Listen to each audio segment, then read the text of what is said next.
Muy buenas tardes, estimadas amigas y amigos del Instituto Latinoamericano de Investigación y Capacitación. A esta, la segunda sesión de exposiciones dentro del tercer módulo del curso internacional de Derecho Procesal Constitucional. Como ustedes saben, nos encontramos ya en la fase del Derecho Procesal Constitucional de la Libertad y en ese contexto, en estos días estaremos hablando de ciertas garantías para la tutela de los derechos fundamentales, concretamente de la vida, la libertad y la integridad física. Y a partir de esa visión contamos, por lo tanto, con la participación de diferentes colegas de varios países de América Latina que precisamente estarán abordando desde la perspectiva local cómo funciona el habeas corpus, un tema de suma relevancia, una de las garantías, quizás de hecho la garantía más antigua que se tiene para la protección de la libertad.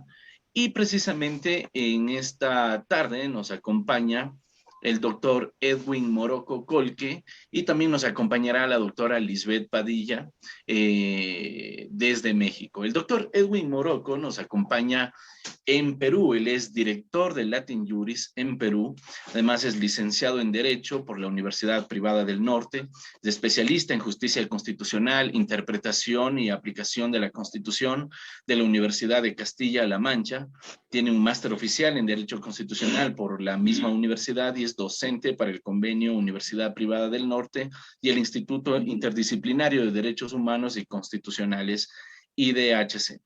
Ha dictado talleres de derechos humanos, ha participado en concursos de derechos humanos y litigación estratégica, también ha sido conferencista en materia constitucional, argumentación jurídica, derecho administrativo, derechos fundamentales a nivel nacional e internacional. Como ya lo decía, pues tenemos el agrado de que sea además nuestro director de Latin Juris en la hermana República del Perú. Así que sin más, les cedo la palabra al doctor Edwin Moroco, quien hablará sobre cómo es la parte procesal del habeas corpus en el Perú. Estimado doctor, bienvenido.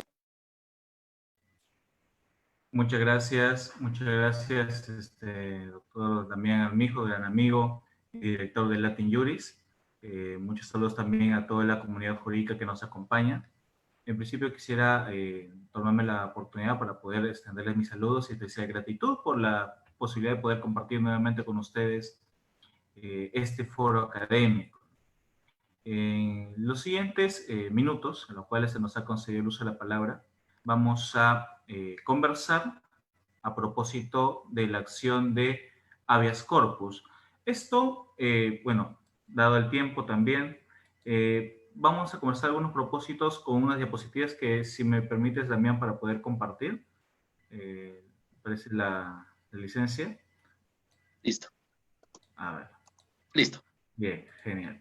Gracias. Si me confirman en la administración, si se ve bien. Lo vemos. Correcto. Muchas gracias. Pues, bueno, para ver el habeas corpus en el Perú, señores, hay que establecer algunas líneas previas de cómo que se ha manejado el concepto de libertad individual para los propósitos de la Administración de Justicia Constitucional en el Perú. Y como primer momento, hay que destacar que la concepción que tiene el derecho peruano acerca del habeas corpus, tomado como garantía constitucional, trasluce una especie de motivo muy extensivo, como es muy popular en todo lo que es Latinoamérica. Me explico. Existe un propósito intuitivo bastante amplio de la forma en la cual puede actuar este habeas corpus.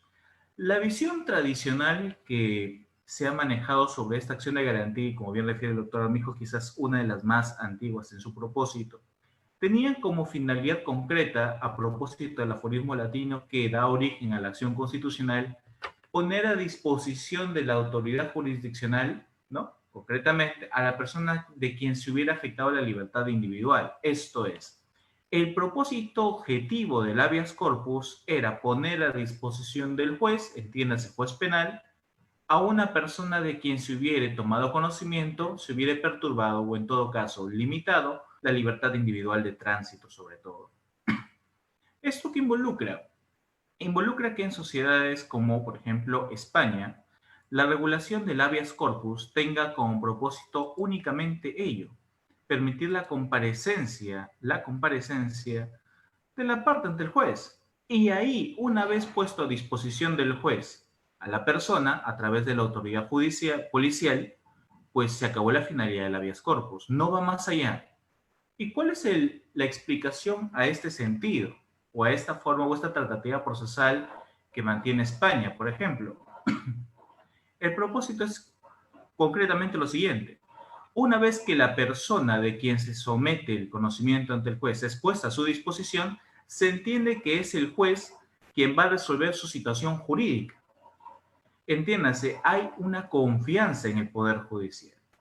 El juez se encargará en ese sentido de decidir si es que esta persona debe mantenerse en reclusión o, en su defecto, debe ser puesta en libertad y, obviamente, con las garantías que esto significa o implica. Este plazo que se le otorga en España, pues será 3 días, no va más, para ese propósito. Sin embargo, en el Perú no ocurre necesariamente eso. En el Perú tenemos un propósito nutritivo que implica verificar cualquier tipo de afectación, entiéndase, cualquier manifestación de afectación a la libertad individual de forma directa o indirecta, es decir, a través de otros derechos. Es por eso que el marco de definición de la finalidad de los procesos constitucionales dentro del Estado peruano apuntan a la vigencia efectiva de los derechos constitucionales, en este caso dirigido al derecho de la libertad individual. Por lo tanto, la intención o la expresión teleológica de la tutela de estos derechos va por un punto de vista más subjetivo antes que objetivo. Por ende, se puede entender que existan, como veremos en lo sucesivo, distintas manifestaciones o tipologías de habeas corpus expresadas por causales que puedan incluso controlar no solamente afectaciones directas de la libertad, sino también amenazas. Y por qué no decirlo también que aparte de estas afectaciones, no solamente sean privaciones de la libertad, quizás desapariciones forzosas, que es lo más común, sino también aquellas resoluciones o incluso normas que puedan implicar una afectación a este derecho. Si esto es así, podemos comprender que la delimitación del concepto de habeas corpus para el proceso constitucional peruano se trabaja en marco de una concepción no restrictiva del contenido sustantivo de este derecho, es decir, cualquier mecanismo o cualquier manifestación que implique la posibilidad de poder proteger este derecho, llámese libertad individual, va a ser acogido por esta acción constitucional de garantía. Si nosotros tomamos en cuenta esta posibilidad, vamos a tener que compartir, en todo caso, quizás de algunos con algunas diferencias, que su ámbito de acción puede ser activo y también preventivo. Es decir, no solamente vamos a poder tutelar manifestaciones tanto reactivas, sino también aquellas que se produzcan con cierta amenaza producto de alguna conducta que es itinerante o que es paralela al ejercicio de la vida cotidiana, como puede ser, por ejemplo, el famoso marcaje, ¿correcto? Puede ser quizás una norma que ha dispuesto el mandato de privación de libertad, sea temporal o sea por una medida cautelar o quizás por una pena privativa de libertad, siempre que ésta pueda aducir, o en todo caso en el proceso en el cual se expidió, se pueda aducir alguna vulneración a un derecho conexo en el trámite del debido proceso. Entonces, hasta este punto podemos connotar que esta particularidad del habeas corpus peruano busca restringir, o en todo caso controlar, cualquier tipo de aprehensión ilegal. Cualquier tipo de aprehensión ilegal. Formulándose como una especie de remedio procesal. Ahora, ¿por qué utilizamos, o por qué en todo caso se utiliza el término remedio? Porque lo que se pretende no es solamente detectar la vulneración en el derecho o invocado, sino también revertir el statu quo de aquello que se vulneró. Algo muy particular que, sin lugar a dudas, uno podría decir, Si esto es así, entonces, ¿qué caso tienen los aspectos de las desapariciones forzadas? Por ejemplo, en tiempos de declaraciones de estado de emergencia. Fíjese, un aspecto muy concreto que me he permitido traer a propósito de la sugerencia del director es cómo es que tendemos a poder manifestar la concreción de una pretensión en materia de habeas corpus. Fíjense, hemos dicho hasta este punto que la acción de habeas corpus tiene que legitimarse en un derecho previamente tenido, un derecho propio, que es la libertad individual o un derecho vinculado a él. Sin embargo, la forma de exigencia o la forma de, vamos a verlo, invocar este derecho al momento de activar la acción constitucional debe obedecer a una causal expresa que invoque propiamente el sistema procesal constitucional de su país. Pero al mismo tiempo, no basta solamente decir que tengo un derecho vinculado a la libertad o incluso que tengo una causal habilitante, sino también tengo que establecer la forma en la cual se pretende o se ha podido vulnerar o en todo caso amenazar este derecho.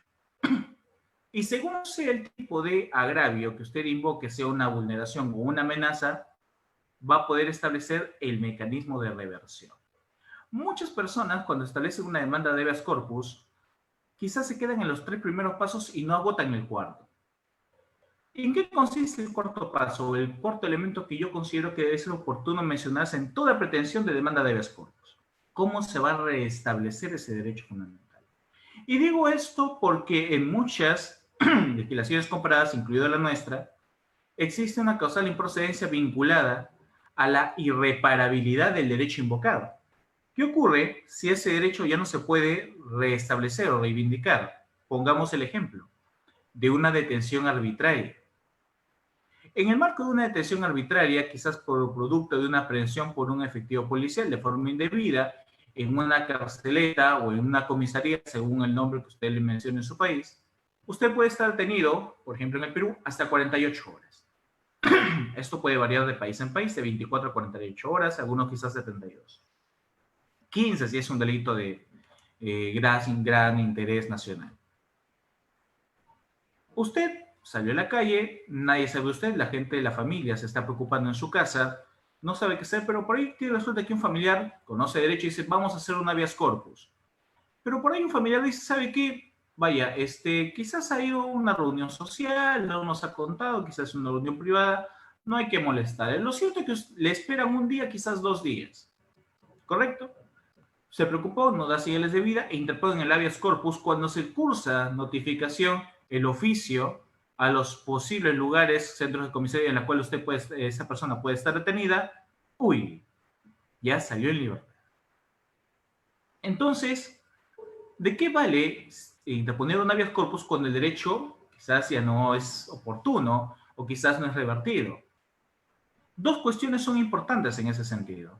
Primero, establecer la oportunidad de la interposición de la demanda y segundo, la forma en la cual yo quiero restablecer ese derecho. Lo lógico es que en el presente caso, frente a una detención o quizás una desaparición forzada, es encontrar a la persona y ponerla a disposición. Lógico. No necesito otra forma. Y si eventualmente quisiera interponer un habeas corpus con el propósito de cesar actos de perturbación a la libertad, pues también son objeto de tutela en este país, el marcaje, por ejemplo. Señor juez, hay un patrullero que siempre está en mi casa. Afuera de mi casa, yo bajo y le digo, señor, ¿qué está haciendo? Estoy haciendo patrullaje, pero no circula, se queda en mi casa. Y siendo que están que me ven a cada rato salir y entrar y me siguen cuando hago ciertos movimientos cercanos a mi vecindario, marcaje. Entonces, si el propósito es controlar ese acto de marcar como una perturbación a la libertad individual, ya tengo identificado el derecho, ya tengo la forma como se concreta la afectación. ¿Qué me falta? Decirle al juez cómo va a revertir esa situación. En este caso, disponer que el efectivo policial no realice o cese la actividad que está siendo objeto de control. ¿Y cuál es el propósito de establecer esta forma de concreción de la acción constitucional? Permitir que si en un momento posterior esto se vuelva a suscitar, pues uno no está privado de que esto ocurra, así es justamente en nuestra vida, usted ya tenga una mayor factibilidad en la ejecución de la decisión judicial en materia constitucional que se emita al respecto. Es decir, usted no tiene que estar elucubrando los motivos, los mecanismos para poder lograr concretar la ejecución de esa resolución en materia constitucional, en caso se declare fundada, claro está el hecho. Entonces, dentro del marco del ejercicio de la acción constitucional, es necesario involucrar y darle en conocimiento al juez también las formas en las cuales nosotros consideramos que debe ser oportuno revertir la acción constitucional. Si el acto vulnerador recayera en una resolución judicial, por ejemplo, un mandato de prisión preventiva, quizás de detención preliminar o quizás una pena privativa de libertad, habría que entender de qué manera se puede revertir el derecho en esas circunstancias. Pues lo lógico sería pensar que se deba dictaminar la nulidad de dicha resolución. Es lo más propio. El habeas corpus en el Perú tiene la posibilidad de tener efectos nulificantes respecto de una resolución judicial. Claro, ya posteriormente veremos bajo qué circunstancias y qué aspectos debe tenerse en cuenta para dicho propósito. Lo cierto es que, cerrando este punto, este primer punto, una pretensión en materia constitucional en el ámbito del habeas corpus tiene que tener estos 4 elementos. El derecho vinculado a la libertad individual, del cual usted es titular, la causal procesal que le habilita a usted a ejercer la acción constitucional, esto es adecuar la pretensión constitucional a una tipología específica según su lugar de origen, el acto u omisión que concretamente exprese la vulneración que usted desea controlar a través del habeas corpus, y finalmente el remedio constitucional que usted plantea como una alternativa de solución al juez para que éste facilite la ejecución de la decisión que declare fundada su habeas corpus. Entonces, estos 4 elementos nos van a permitir centrar y ubicar adecuadamente al juez para que tenga claro todo el ámbito que debe desarrollar, incluso para la ejecución de una sentencia que ponga la fundabilidad de nuestra acción constitucional.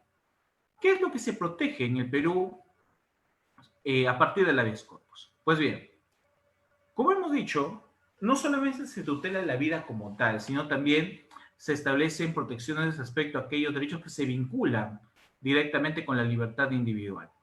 Y estos son, por ejemplo, en primer orden, la vida y la integridad física, en cuanto se puede ser objeto de tortura, forzosas, ¿no? Quizás coacciones en estados de emergencia, puede justamente darse esa vinculación. El derecho a la verdad en el caso de desapariciones forzosas o también justamente actos de tortura. ¿Qué ocurre? Muchas veces en una época un poco difícil, el caso Barrios Altos y la Cantuta versus Perú, como es de conocimiento en estos casos emblemáticos, nuestro Estado ha tenido un pasado bien doloroso respecto de muchos peruanos que tuvieron que padecer con su vida los movimientos de inteligencia que involucraba el desempeño del gobierno, con el pretexto de controlar a los grupos subversivos de la época. Hablamos de la época de los 90, ¿no? Sendero Luminoso y el movimiento revolucionario Tupac Amaru. Estos grupos militares, los cuales justamente actuaban por mandato del gobierno, así se demostró en los casos emblemáticos que he citado, asesinaron a muchos universitarios, muchos peruanos, ¿no? Y claro, uno si ocurre una desaparición forzada en esos términos en la actualidad, pues lo propio o la pretensión que uno diría en su habeas corpus es: solicito justamente que se encuentre la persona y se le ponga a disposición. Ese sería el propósito. Pero ¿qué pasa si la persona muere? O quizás no se le llegue a encontrar. ¿Cómo queda el derecho? A propósito de esta discusión es que la Comisión de la Verdad y Reconciliación y posteriores cuestiones dogmáticas que se involucraron al propósito resaltaron la importancia de, independientemente de encontrar o no a la persona, establecer las condiciones en las cuales desapareció, más aún en los contextos de graves crisis política o quizás en contextos de golpes militares o algún desenfreno de ese tipo. Esto no habla sino, señores, del famoso derecho a la verdad. El derecho a la verdad hoy se vincula a la libertad individual porque muchas de las personas connacionales que tenemos en los estados no acaricia la oportunidad de poder regresar con sus familias. Es por eso que frente a este tipo de actos degradantes, que puede incluso involucrar tratos inhumanos, puede tratar de involucrar actos crueles o degradantes según sea el caso, según la escala de gravedad, debe ser objeto de conocimiento. O sea, la acción de garantía constitucional no se va a agotar únicamente en el ámbito de encontrar a la persona y ponerle a disposición, no, sino que se verifique todo el contexto que involucró su desaparición. Eso también es objeto de tutela por el habeas corpus y se debe exigir frente a las autoridades administrativas correspondientes qué es lo que ocurrió con esa persona. Asimismo, pues, como habíamos comentado, se pueden controlar también actos de perturbación, incluso afectaciones de derechos vinculados al ámbito penitenciario. Una persona privada de libertad por mandato judicial puede estar justamente en buena decisión cumpliendo condena. Está dentro. Sin embargo, existen ámbitos que no pueden ser, vamos a decirlo así, suprimibles con con el mero cumplimiento de la pena privativa de libertad. ¿A qué me refiero? Cuando a una persona le declaran culpable y eventualmente con ello, accesoriamente, que ingrese a un penal o centro penitenciario, no le han puesto de forma ahí anexa un mandato de muerte. Es decir, el hecho de que esté en un centro reclusorio o incluso en un centro de tratamiento psiquiátrico o quizás en un albergue, un centro de rehabilitación en caso de menores, por ahí quizás en un centro hospitalario, cumpliendo algún tratamiento, pues por ejecución suspendida de condena, o quizás con un arresto domiciliario, no involucra que tengan que sufrir padecimientos más allá de los que ya implica la restricción a la libertad individual. Hablamos de que se busca establecer una intervención razonable en este derecho. Ejemplo, si yo, obviamente, soy condenado, voy a un centro reclusivo, pregunto, ¿yo debo enfermarme de COVID dentro del centro penitenciario? ¿Sería normal? No habría ningún problema, pero estoy en la cárcel, ¿qué vamos a hacer? Estás ahí. Pero la pena, la condena no involucra que me tengan que enfermar de COVID. O más aún que contraiga otro tipo de enfermedades como tuberculosis u otras análogas u otras de especial trascendencia. Posiblemente un resfriado, pero no cosas así tan duras, ¿no? Incluso, vamos a decirlo así, SIDA, quizás en un mal corte, me hice una herida y por ahí tuve contacto con otro reo y me enfermé. Bien. Estas situaciones, que aunque parecieran poco atípicas o quizás un poco más conocidas en la vista de la realidad, no son aspectos que estén vinculados a la ejecución de la sentencia. Son cuestiones o incidencias que van más allá del cumplimiento de la condena y obviamente superan la restricción a la libertad que fue dispuesta por un mandato judicial. Por eso es que les decía al inicio, en la sentencia condenatoria, no va una cláusula que diga, pues, si es que puede, sobreviva los años que le toca cumplir condena ahí adentro. Y de ahí también, por ejemplo, el riesgo de que entre personas del centro penitenciario puedan atentar contra su vida.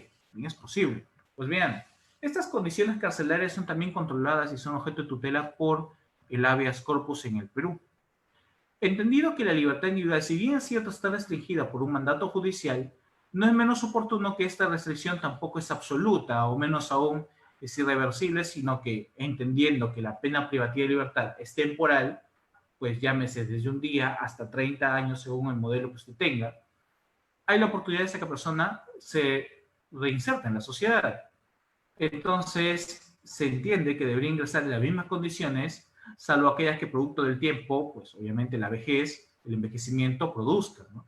Pero no puede salir físicamente peor que cuando ingresó, salvo, repito, aquellas que estén vinculadas por el envejecimiento o alguna enfermedad cuyo origen ya estaba en la persona antes de ingresar. Y claro, para ello, paliativamente, tendrá que establecerse los mecanismos de atención durante el cumplimiento de la condena. Entonces, toda aquella perturbación a la libertad que supere estos estándares dispuestos por el mandato judicial también van a ser objeto de control. Otros derechos vinculados a este propósito, para no explicar tantas causales y ser un poquito más concreto a propósito del tiempo que tenemos, están vinculados a las garantías procesales, ¿no?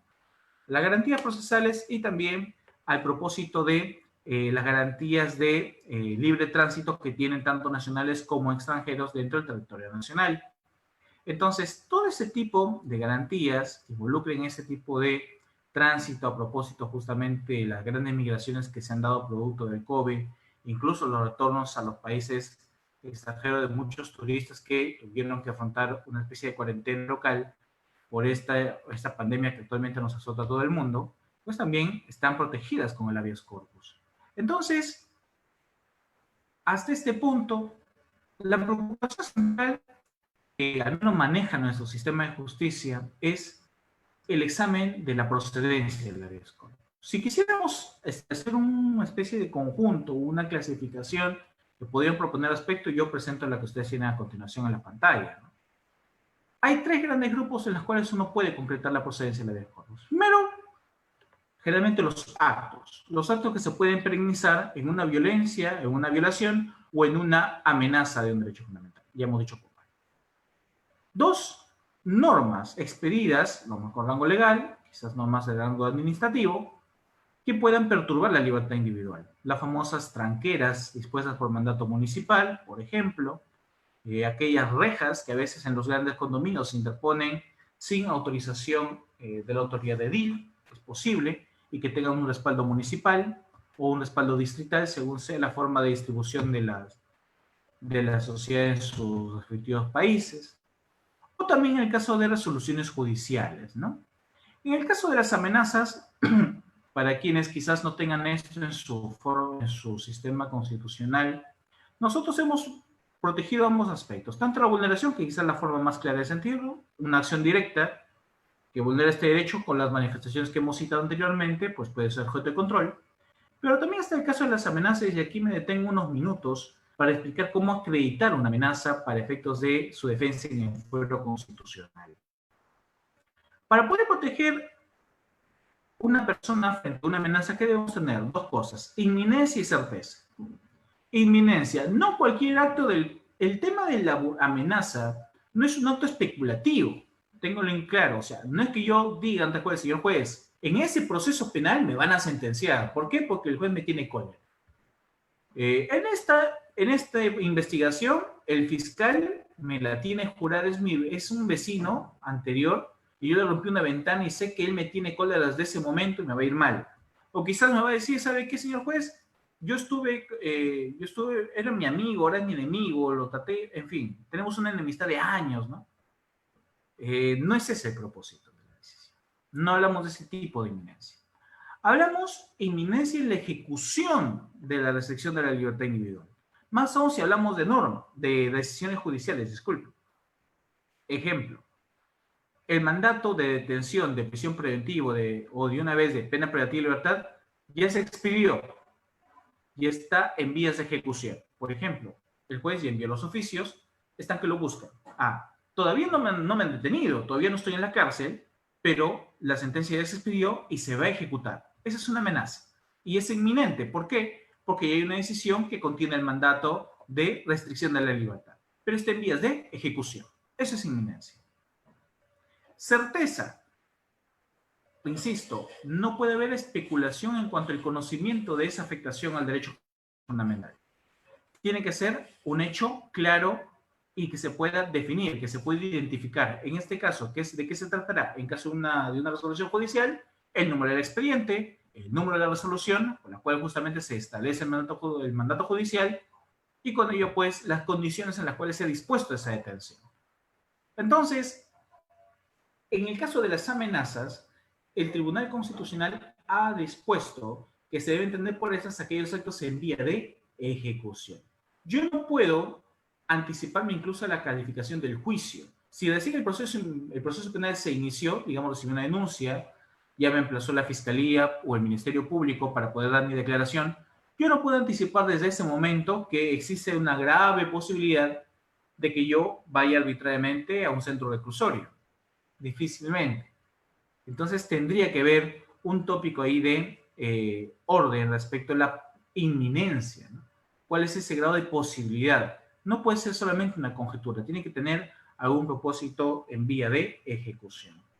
Y a decir de esto, A tenor de estas condiciones, hablamos de del habeas corpus contra resoluciones judiciales, que es donde quiero utilizar un poco, porque creo que es una de las cosas que no compartimos mucho con otros estados, o en todo caso aquí hemos tenido la oportunidad de desglosar qué garantías estarían vinculadas a este propósito. Las resoluciones judiciales en el mar, para que sean objeto de control por la acción constitucional de habeas corpus, tienen que estar vinculadas a la vulneración de alguna garantía del debido proceso. Pero, ¿cuáles son esas garantías? Primero, la pluralidad de instancias, también llamado instancia plural, ¿no?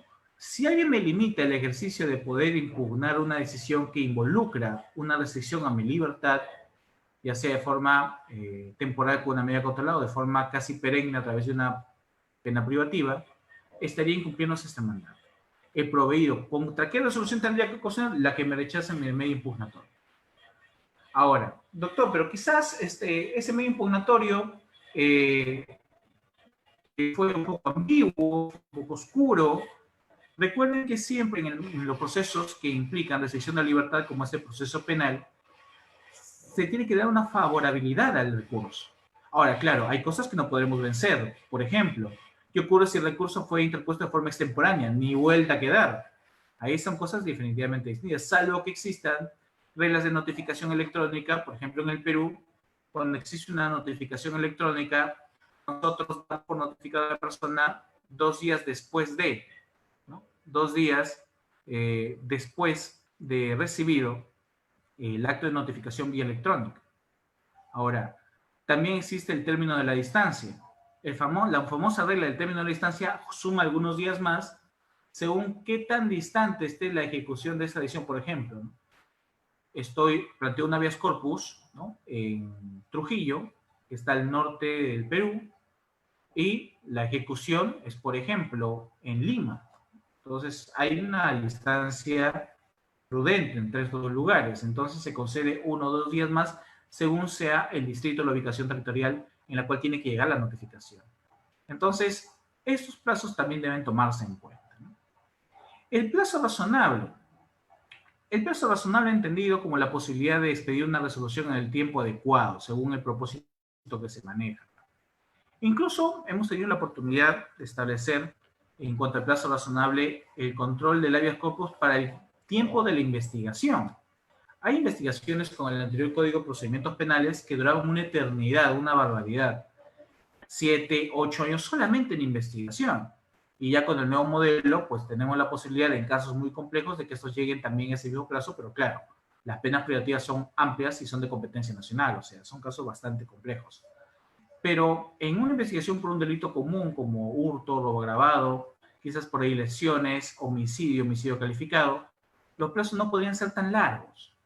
Entonces, se ha establecido a través también de la jurisprudencia TC la posibilidad de controlar 2 cosas. Uno, que el plazo sea lo suficientemente amplio para concretar las acciones de investigación que puede realizar el Ministerio Público, y también que sea lo suficientemente corto que no involucre plazos muertos en la investigación, porque también ocurre que el Ministerio Público puede realizar la investigación o sencillamente quedar en inactividad, no realizar ninguna pesquisa, ningún acto tendiente a la investigación, y claro, si es que tenemos por ahí a nuestro patrocinador que está en la cárcel con una medida cautelar personal como la prisión preventiva, pues imagínense, el fiscal no investiga y tenemos plazos muertos. Lo idóneo, lo ideal, es que esos plazos muertos no existan. El fiscal tiene que realizar la investigación. Entonces, esto también debe ser objeto de control, ¿correcto?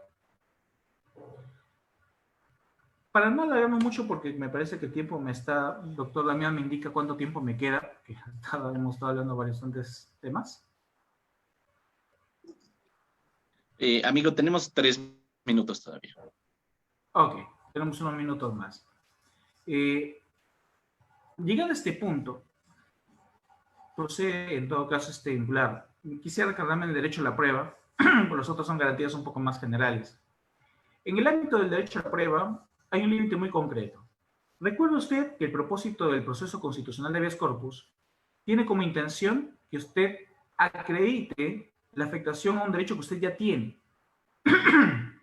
¿Esto qué involucra? Que usted no va a venir a probar que tiene ese derecho. Me explico. Cualquier asunto que implique modificar el criterio bajo el cual se expide un mandato de detención, de privación de libertad en cualquier manifestación que usted tenga, no va a ser objeto de control por el habeas corpus.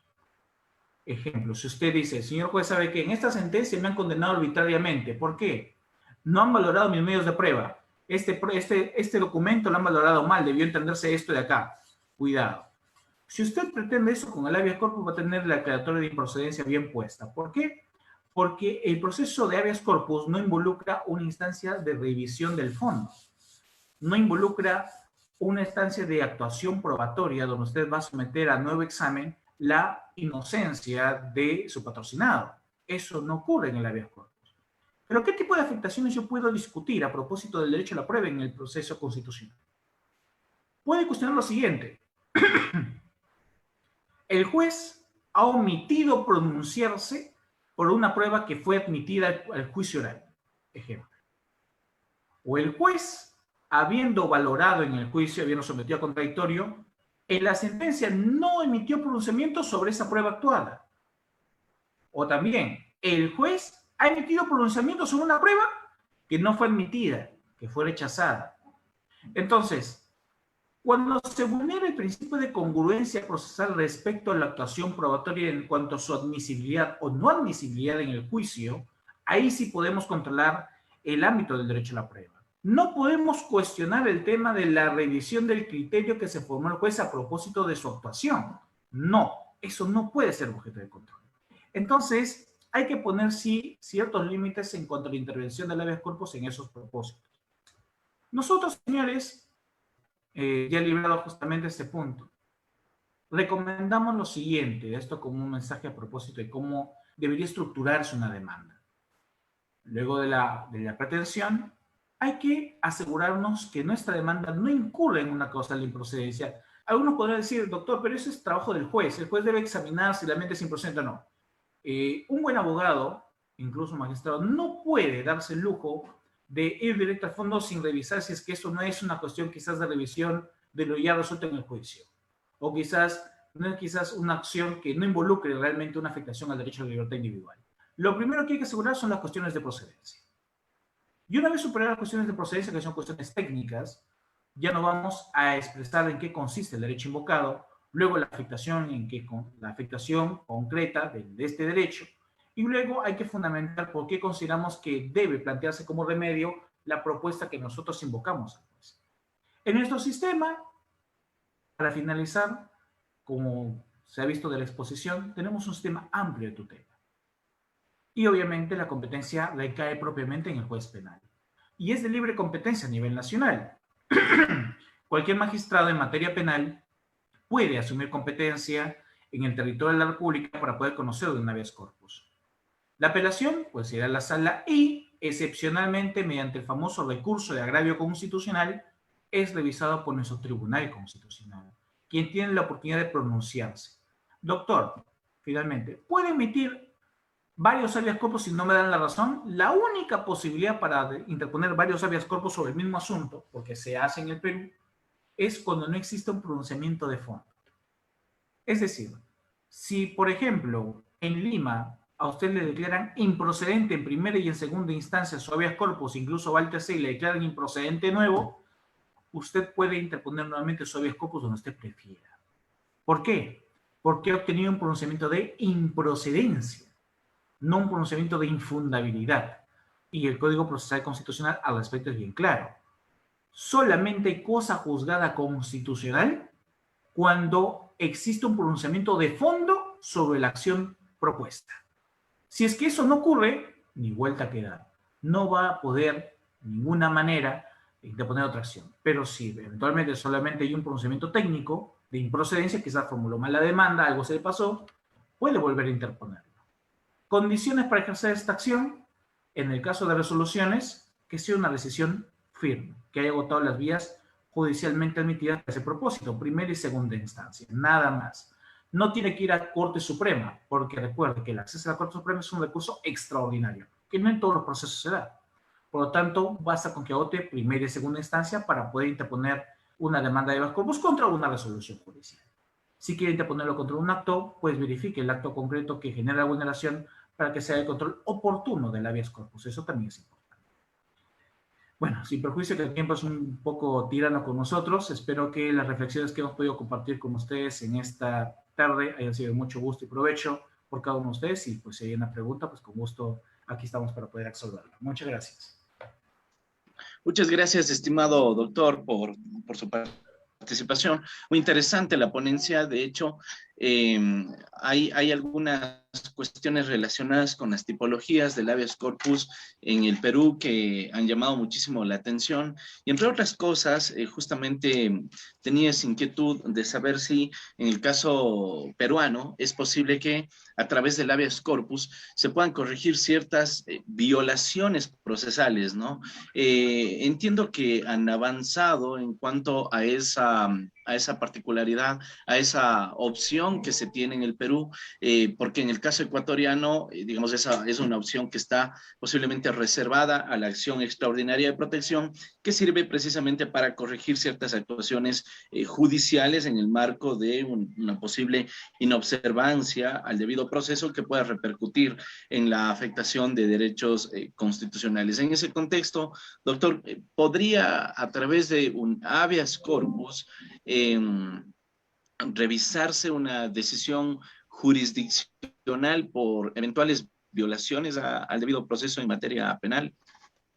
Sí, muchas gracias por la pregunta. Sí es posible en el caso peruano. El artículo 25, si alguien justamente quiere tener un poquito más de precisión, artículo 25, numeral 17 y la parte infine de este artículo, se dispone que se puede proteger cualquier derecho vinculado a la libertad que involucre la vulneración del debido proceso. Incluso si uno revisa el artículo 4 de nuestro Código Procesal, va a encontrar también que se puede cuestionar una resolución judicial cuando se vulnere la tutela procesal efectiva.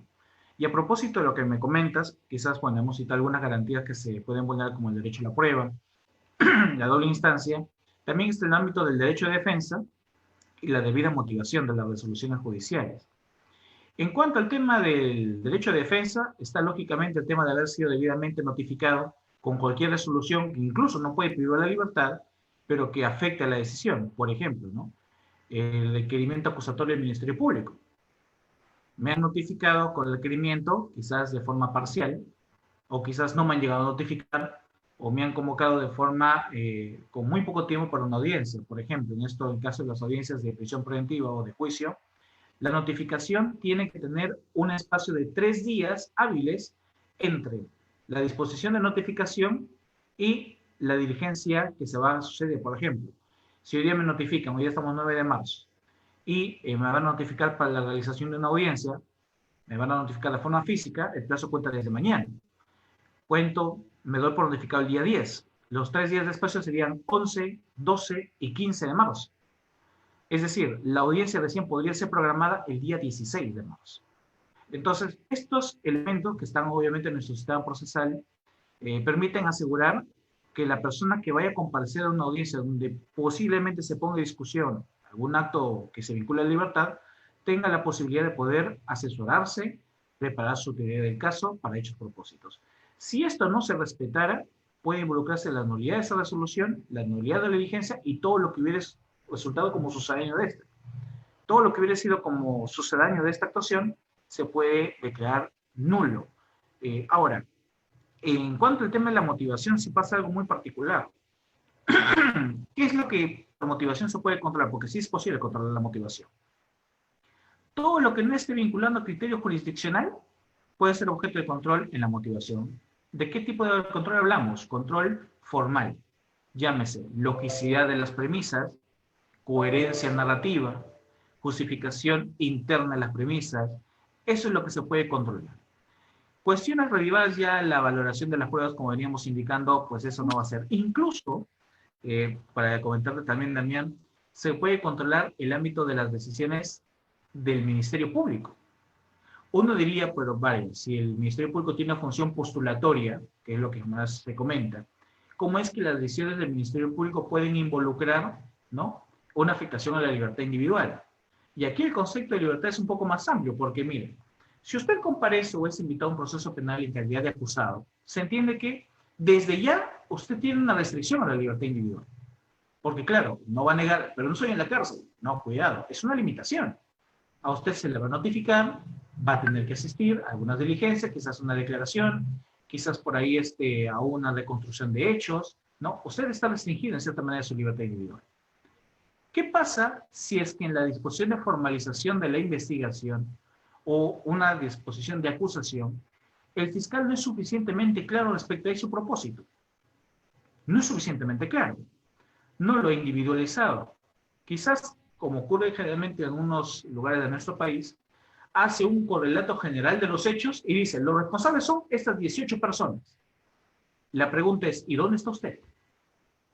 Para estos propósitos, el acuerdo plenario número 10 del 2005, no me es dificultosa, establece que deben asegurarse dos garantías mínimas en esos propósitos. Intervención mínima e intervención necesaria. En cuanto Hacienda o vaya caminando el proceso en su trámite, llámese desde las fases de diligencias preliminares hasta el ámbito de la teoría acusatoria final, debe haber un incremento de confiabilidad, de certeza en la teoría de acusación fiscal, o la teoría acusatoria, si usted le quiere entender de esa manera. Entonces, ese nivel de sospecha criminal debe ser progresiva. No puede mantenerse con el mismo nivel con el cual partió en las investigaciones o diligencias preliminares. Por lo tanto, si usted advierte que en un requerimiento ya formal de investigación o en una acusación, según como lo tengan denominado en sus distintos países, no existe una individualización de los hechos respecto al imputado y tampoco existe una concreción, una imputación específica respecto a usted o qué es lo que usted hizo, también se estaría vulnerando porque puede ocurrir que esta mala acusación termine en una decisión condenatoria sin individualización sobre la comisión de los hechos. Entonces, también se está disponiendo, también se ha permitido que se puedan controlar los actos de investigación, los actos postulatorios del fiscal, porque esos pueden tener un efecto posterior en lo resuelto en el proceso penal. Entonces, sí tenemos una visión un poco más, muy extensiva de esto, pero repito, esto parte por lo que dijimos al inicio, ¿no? No tenemos mucha confianza en los jueces. Porque si hubiera esta confianza en el control judicial, pues tendríamos el modelo español, que me parece un poco más coherente, ¿no? El habeas corpus tiene que tener como propósito que el juez resuelva su situación jurídica y se acabó el asunto. Pero hoy tenemos esta circunstancia en el Perú. Puntos negativos de eso, porque no todo es bueno en este mundo. No hay cuándo cabemos.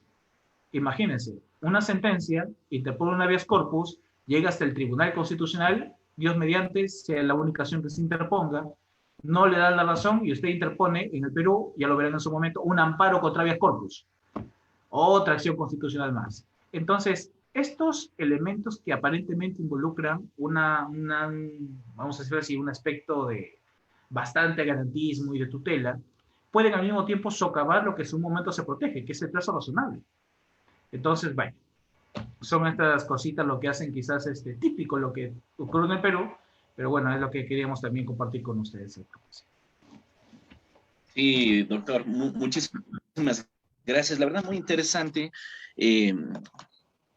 Claro, así como hay cierto desarrollo, posiblemente deban también establecer ciertas limitaciones.